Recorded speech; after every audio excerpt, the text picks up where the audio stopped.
it does look as though for the first time in a very long time, the Democrats candidate is leading in the presidential election in Georgia by a tiniest of margins, but nevertheless he is. Tell us more. It is a major moment in the final stages of this presidential race. Joe Biden has finally taken the lead in Georgia.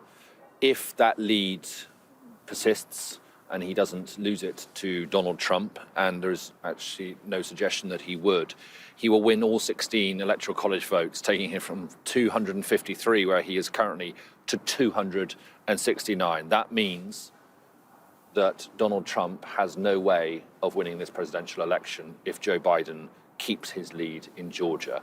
There is a but, and the but is we might not be able to officially declare it for some time because it is so narrow, the margins are so tight, and there is quite a sizable absentee military ballot that needs to be counted in the coming days. But this is a very, very significant moment because it is a state that has been Republican-led for many, many years, with the exception of Bill Clinton in 1992 and Georgia's son, Jimmy Carter, in 1980. And so for Joe Biden to capture Georgia is a big coup. And once the dust settles on this election, once everything has been counted and fought over and agreed upon, it could be that states like Georgia turn it from being a marginal victory into quite a sizable victory for him. But of course, even if he does win Georgia, it takes him to 269. So that's a draw. That doesn't mean that he is necessarily in the White House. But we have to look at Nevada, which is almost certainly going to go his way. We look at Arizona, where he's in the lead at the moment. We look at Pennsylvania, which over the last couple of hours has been seeing Donald Trump's lead quite rapidly go down and down. And you look at the data and you drill down into the county level statistics, and it would look very much like that Joe Biden is on course in Pennsylvania to win it quite comfortably. Okay, some time to go yet. I mean, that is just as of a projection, if you like. But taking Georgia takes him to having 1 foot inside 1600 Pennsylvania Avenue.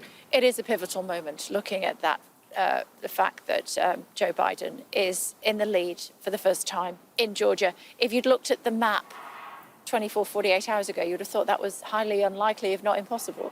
I think even the Democrats would say themselves that they put some effort into Georgia. I mean, they did put effort into Georgia. It was on their target list. Barack Obama was down there campaigning for Joe Biden over the weekend preceding the election.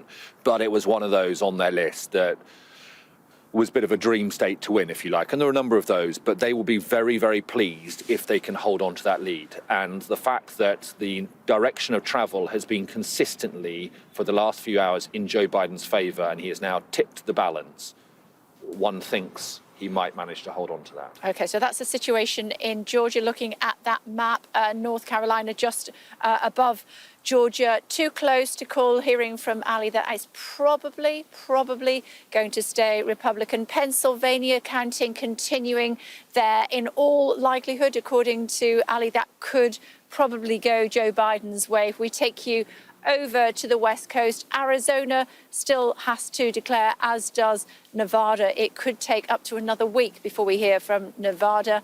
Arizona pretty close as well, but and Alaska, of course, their 3 electoral college votes will go to the president. But the way things are looking at the moment, if Joe Biden managed to hold on to his lead in Georgia, it's all over